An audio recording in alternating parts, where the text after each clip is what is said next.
Acá estamos con más Noti y ahora del otro lado tenemos a Pato que nos va a traer más noticias sobre todas las cuestiones de Medio Oriente, guerras, conflictos, todo el caos internacional que ya estamos acostumbrados hace bastante tiempo, lamentablemente. Hola Pato, ¿cómo estás? ¿Qué tal, Azul? Buen día para todos, buen día a la gente de Punto Cero y a toda la audiencia. Y bueno, como vos lo decís, traigo siempre lindas noticias y temas súper tranquilos y pacíficos, ¿no?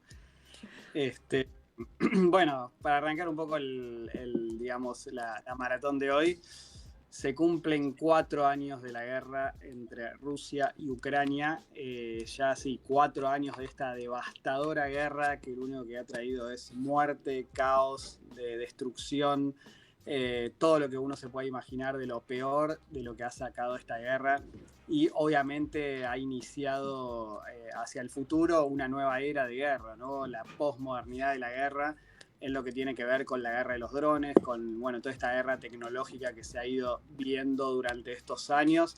Y también recordar un poco que en aquel entonces el primer presidente, el mandatario ruso Vladimir Putin, anunciaba unas operaciones, lo decía así, en su momento para comenzar la guerra hacia la invasión en Ucrania, obviamente aluciendo de que, digamos que en el sector del territorio ucraniano se estaba viviendo una especie de neonazismo sobre las poblaciones de varias zonas, varias regiones de Ucrania, como era toda esta zona del Donbass, Lumbay, todo, bueno, todas estas regiones que por estos 4 años Rusia ha ido invadiendo y ha ido capturando, ¿no? Después de lo que fue aquella captura de la zona de Crimea, años atrás, esto es lo que vino a traer después, ¿no? Pura guerra, puros ataques.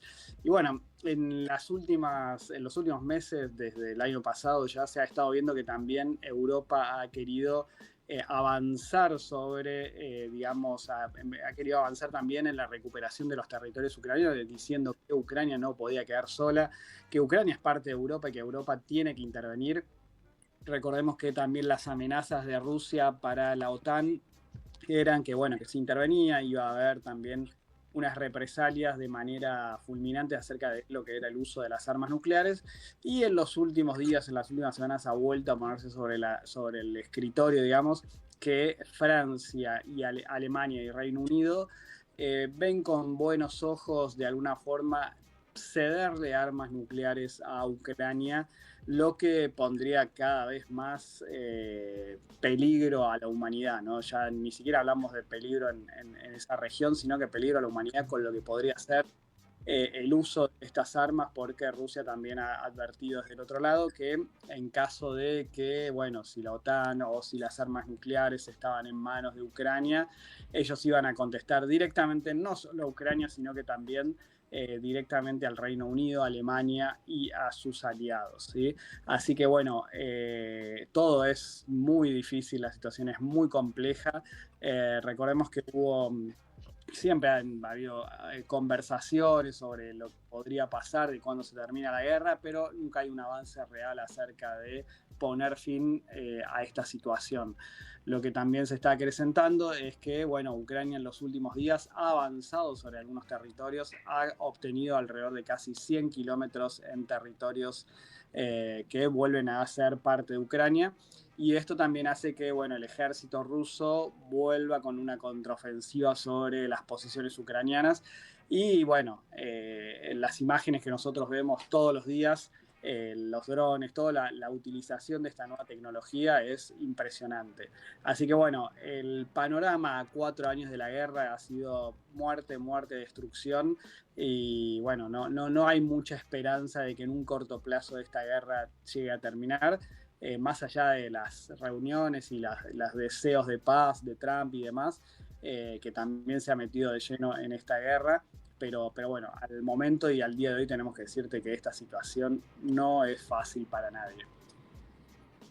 Bien, ¿y cómo harías un estilo de diagnóstico de la situación geopolítica? Justo nombrabas a Trump, ¿no? Y bueno, esta posible incidencia, decías, de Alemania, Reino Unido, de brindarle armas nucleares a Ucrania con respecto a la guerra con Rusia. ¿Cómo meterías en ese armado geopolítico a Estados Unidos? Si es que es posible de meter en tu diagnóstico, o cómo lo ves en eso. Sí, sí, claramente Trump ha estado, desde que asumió su nuevo mandato en Estados Unidos, Trump ha querido llevar adelante su política de su nacionalismo extremo de Estados Unidos hacia el resto del mundo, obviamente sin sacar de lado a sus amigos aliados, que en este caso para mí Putin es un amigo para él, porque convengamos que es una potencia nuclear y mundial a nivel armamentística Rusia, y no se metería en un conflicto de lleno con Rusia, sino que al contrario, él de alguna forma quiso someter a Ucrania a la decisión de Estados Unidos para que se rindiera, para que entregara parte de su territorio a Rusia. En un principio parecía que esto iba a ser posible, de que Ucrania, si bien no estaba de acuerdo, Zelensky iba a estar de acuerdo en terminar el conflicto, pero bueno, otra vez las potencias también de Europa como diciendo, este es un conflicto de Europa, ¿no? Justamente, esta es una situación que le afecta a Europa y no puede ser que, por más Trump que sea el líder mundial de lo que sea, no puede ser que estas decisiones no pasen por nosotros. Entonces, tanto Macron como el presidente de Alemania y el del Reino Unido han decidido meterse de llenos en esta situación, lo que podría por algún lado también hacerla más compleja a la situación a la hora de llegar a una solución pacífica del conflicto. Pero bueno, Trump va a seguir con su universo de amigos y universo de aliados hacia Estados Unidos, mientras el resto de las potencias tratan también de sacar un poco, ¿no?, de esta participación, esta, digamos, bueno, me olvidé la palabra, pero bueno, es como un poco de poner protagonismo en la situación, ¿no? De decir que acá estamos nosotros y queremos solucionarlos a nuestra forma y no a la forma de Trump. Así que hacia un futuro es complejo y bueno, mientras siga estando la administración Trump, ellos son los que llevarán adelante las negociaciones y cómo deben terminar las cosas. Bien. Bueno, Pato, ¿algo más que nos quieras contar de noticias? Sí, algo también preocupante, ¿no? Porque nada de lo que contamos acá parece estar muy tranquilo. Pero sí podemos decir que hay un poco de paños fríos a lo que era la situación entre Estados Unidos e Irán, que es el otro gran personaje en esta película.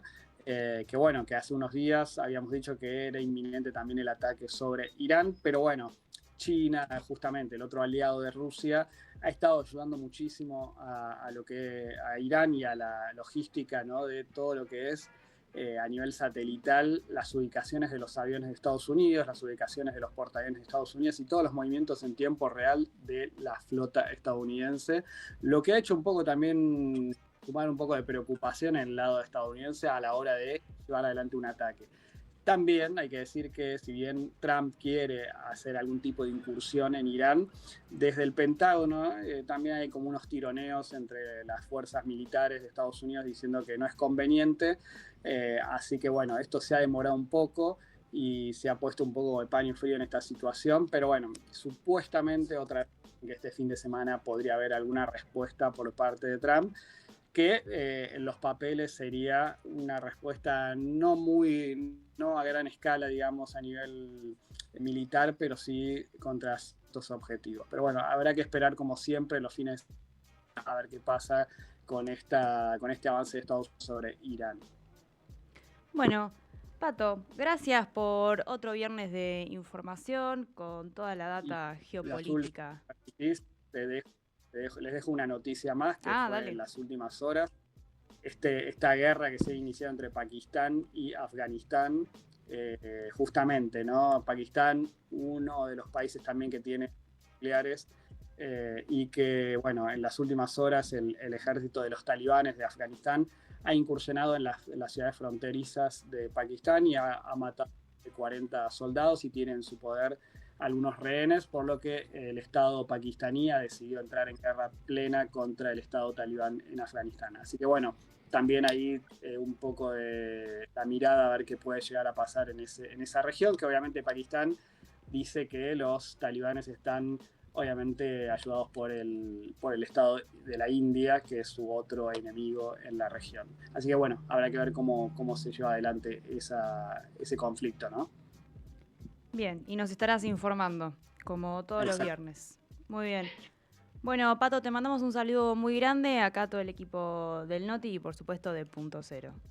Un saludo para todos y que tengan un gran viernes. Bien, bueno, ahí estuvo nuestro querido columnista Pato trayéndonos información geopolítica sobre todo lo que viene pasando en este mundo tan delirante hace ya tantos años. Bueno, por otra parte, antes de seguir con la columna de economía, tenemos una información bastante nueva sobre los trabajadores del Garrahan, quienes están empezando a circular y a movilizar en torno a algo que les ha sucedido, que es que sufrieron descuentos de entre 400, 500 y 600 mil pesos por ejercer un derecho constitucional como es el derecho al paro, a partir de su adhesión al paro convocado por la CGT el pasado jueves 19 de febrero, que como todos sabemos fue la marcha en contra de la reforma laboral, que no viene a hacer nada más ni nada menos que quitar derechos y garantías y desprestigiar al sector trabajador. Así todo, este descuento que le hacen a los trabajadores de El Garrahan no solo alcanza claramente lo que ganarían en el día del paro, sino que también hace referencia al monto total del recupero de los costos y del bono del 2023. Recordemos que el Hospital Garrahan viene hace ya muchos meses y podríamos decir años también en lucha contra las medidas de desfinanciamiento en contra de su pérdida salarial y demás. Y también podemos mencionar la no aplicación de la ley de emergencia pediátrica. Y estos descuentos que le han hecho a los trabajadores representan alrededor de un 25 y un 30% del salario, lo cual es una cuestión gravísima y se suma a una lista mucho más grande de situaciones de amedrentamiento contra los trabajadores de instituciones públicas y trabajadores que se movilizan y que luchan por sus derechos laborales. A todo esto también se suma que los trabajadores comentan que sufren de una requisa diaria que se realiza por parte de la empresa de seguridad del hospital hacia ellos mismos, tanto en su ingreso y en su egreso. Y además que se los ha amedrantado con sumarios truchos a los delegados de ATE y de APIT y a los activistas que estuvieron al frente en las huelgas que todos supimos escuchar y conocer del Garrahan del año pasado, justamente luchando por la aplicación de la ley de emergencia pediátrica y luchando por el aumento salarial, que efectivamente, si bien lo consiguieron, fue a costo de que al día de hoy todavía la ley de emergencia pediátrica no se haya aplicado, con lo cual hablamos de un aumento de salario, pero hablamos de un desfinanciamiento para la estructura general y el funcionamiento del Hospital Garrahan, uno de los hospitales públicos más importantes de Latinoamérica, si no es el más, en tanto atención hospitalaria para infancias. Así que estas son noticias recientes que se están sumando a una lista más larga de constantes medidas contra los trabajadores del sector público y trabajadores que se organizan y luchan para sus derechos laborales. Así que bueno, ahora hacemos una breve pausa y después seguimos con Alejandro Nava, que nos va a traer noticias de la economía argentina.